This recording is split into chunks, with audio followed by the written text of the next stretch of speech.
নমস্কার বন্ধুরা, পিঙ্কুস home and কিচেনে আপনাদের সকলকে স্বাগত। কি গো মা, আজকে কি রান্না করছো?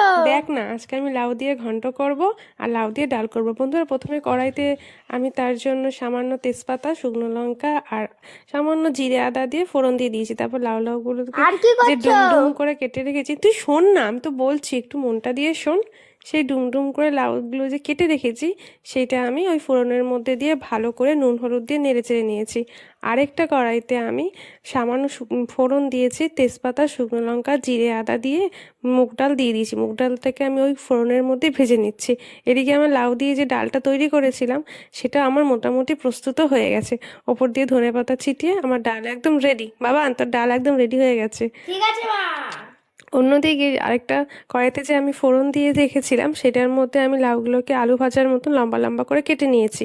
কেটে নেওয়া লাউগুলো আমি ওই ডালটার মধ্যে দিয়ে নুন দিয়ে ভালো করে এবার আমি ওটা মজতে দেবো ঢাকা দিয়ে, কিন্তু তার আগে ভালো করে আমি নেড়ে নেবো। আর হ্যাঁ, আমি সামান্য হলুদও দিয়েছি। দিয়ে ওই ভাজা মুগ ডালটার সাথে লাউগুলো ভালো করে আমি এবার নেড়ে নিচ্ছি। কিন্তু রান্নাটা সম্পূর্ণ আমি করবো এবার লো আছে। তার মধ্যে আমি সামান্য বড়ি ভেজে রেখেছিলাম, সেই ভাজা বড়িগুলোকে লাউয়ের মধ্যে আমি অ্যাড করে দিয়েছি। আর সামান্য একটু গরম জল অ্যাড করেছি। আমি এখানে ঠান্ডা জল একদমই ইউজ করিনি, গরম জলই অ্যাড করে আমি ভাজা বড়িগুলো দিয়ে ভালো করে এবার নেড়ে চেড়ে নেবো। কিন্তু বড়িগুলোকে একবার ভেঙে নিতে হবে। আমার বড়িগুলোকে এখন আমি ভাঙিনি, সেই গোটা যে বড়িগুলো আছে সেগুলোই আমি এখনও করছি।